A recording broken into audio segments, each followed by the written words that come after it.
Hola a todos en esta nueva forma de informarles para que entiendan lo que pasa en nuestra querida Argentina, ya que hay muchos diarios online donde se puede dejar comentarios. La mayoría todos dicen, ahora sí que se pongan a trabajar, pero pregunto, ¿eso desde qué punto de vista lo hacen? Porque hay que dividir muchas cuestiones, muchas aguas, como quieran nombrar. ¿A qué me refiero? Cada región de nuestra querida Argentina es diferente en cuanto a realidad, empleo, empresas, sueldo, etcétera, etcétera. Para dar un ejemplo, en Capital Federal, un estudiante que estudia una carrera relacionada con informática, antes de terminar la carrera ya tiene trabajo, pero en la región norte, más precisamente, por ejemplo en la ciudad de Salta, en esa ciudad no sucede que los que salen de la universidad tienen empleo al toque. O sea, los únicos que entran rápido a trabajar en una empresa importante con un sueldo considerable son los que tienen contactos, conocidos con determinadas empresas, etcétera, etcétera. Pero el resto de los que salen de la universidad tienen un sueldo pésimo y en su mayoría trabajan a medias con un sueldo en blanco y otra en negro. Así que los que comentan eso no tienen idea de lo que es la calle de cada una de las ciudades de la Argentina. Yo recorro varias ciudades y sé de lo que estoy hablando. Y otra, como yo decía, si no hay un trabajo con un sueldo que alcance para pagar y vivir dignamente, entonces eso lleva a que haya robos y lo mismo que el tráfico de drogas, entre otras cosas. Entonces después lo llamé por teléfono al secretario de Transporte de la Nación, Chicato Sin Bota Franco Mogueta. Entonces le pregunté por qué recién están eliminando los subsidios al transporte en Capital y Gran Buenos Aires, ya que siempre Capital Federal y Gran Buenos Aires han tenido los mayores subsidios y los sueldos más altos que el resto del país, donde en contrapartida, salvo 2 o 3 provincias, donde los sueldos son pésimos, donde los servicios públicos, sea luz, agua, etcétera, son los más altos que en Capital Federal. Estas medidas no perjudican más al resto del país que a la propia Capital Federal de Gran Buenos Aires. Le vuelvo a preguntar. Entonces me responde que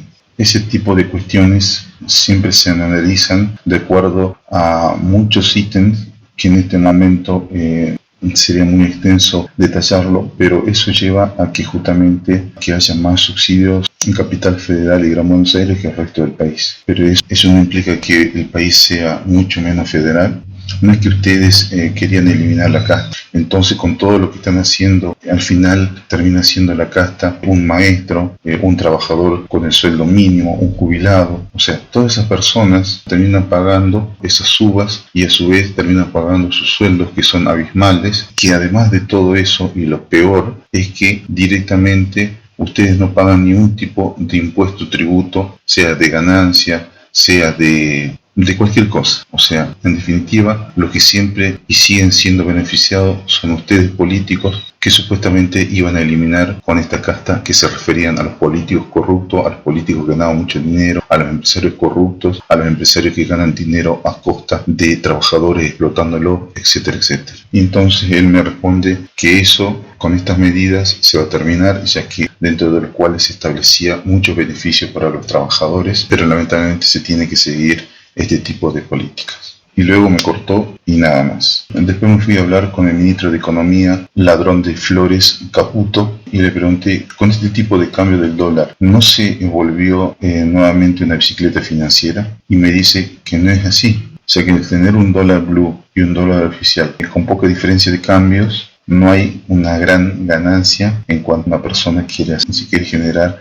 ganancia respecto a ese cambio que puede obtener de forma oficial y luego venderle al blue. Pero entonces le digo, pero a las personas comunes y corrientes le sucede eso, pero a los empresarios, financistas, millonarios, personas poderosas, eso no es así. O sea que lo que hacen es comprar el dólar oficial y después meterlo en la bicicleta financiera, o sea, en acciones, etcétera, y luego en ese lapso de un día y es más de hora por hora ganan miles y miles de dólares para luego a fin del día, antes que termine la rueda financiera, hacen el cambio y obtienen ganancias, y así todos los días. Entonces, en definitiva, los que siguen ganando miles y miles de dólares son los que más dinero tienen, o sea, empresarios, millonarios, y más aún cuando no tienen ningún tipo de restricción, ya que está avalado por muchas cuestiones por decreto que salieron, por este gobierno actual de Milei. Después lo llamé a Zorro de Campo Federico Sturzenegger para preguntarle por qué se han cambiado las reglas del juego de los trabajadores en que tienen trabajo o que están buscando trabajo. Y me responde, ¿a qué me refiero? Y le digo a que cualquiera que por primera vez empieza a trabajar va a tener una prueba por solo 8 meses. Pero terminado ese lapso, en la mayoría de las empresas, por no decir 100%, no los contratan. Y lo peor de todo es que no les pagan lo que debería pagarles por ley. O sea que los que están al frente de este tipo de control no lo realizan, sobre todo en empresas grandes, poderosas, multinacionales, multimillonarios, etc. ¿Pero por qué? Y me dice que ahora sí va a haber ese tipo de controles, siempre y cuando esté vigente este DNU y además se haga ley de alguna otra forma. Y también le pregunté con respecto a las indemnizaciones, ya que con este DNU, y si que sale como ley oficial, va a terminar perjudicando en un 70-80% a los empleados que fueran despedidos, ya que no va a haber, no va a tener que justificar el empresario causa por la que despide a un empleado, pero además, si hay que pagarle una indemnización, es que va a haber un fondo que los propios trabajadores tienen que aportar para poder indemnizarse con ese dinero que se genera en ese fondo. Si no, directamente no hay indemnización. Luego le llamé a la ministra de Capital Humano, Sandra Portobello, y pregunté con respecto a Techin y a los Roca. Y resulta que dentro de esta ley que se cayó, dentro de la ley ómnibus había varios artículos a donde favorecía mucho a este tipo de empresarios y obras privadas, ya que en definitiva lo que están haciendo y con mayor libertad iban a hacer es directamente invertir un determinado dinero y las ganancias que obtienen directamente iba a estar libre de impuestos, cuestión que a cualquier inversor le convenía básicamente en un 100% venir y hacer ese tipo de cuestiones. ¿Y cuál iba a ser el beneficio para el gobierno? Directamente que ya tenía creado esa obra, pero obviamente esa empresa libremente lo hacía, no pagaba ningún tipo de impuesto y luego de haber hecho esa obra empezaba a generar dinero y pasado un tiempo recién se le empezaba a pagar un determinado porcentaje de ganancia al gobierno del Estado Nacional. Entonces, ¿dónde es que realmente están eliminando o tratan de eliminar la casta? La casta siguen siendo esos que siguen engañando y ganando millones y millones de dólares a costa de los demás.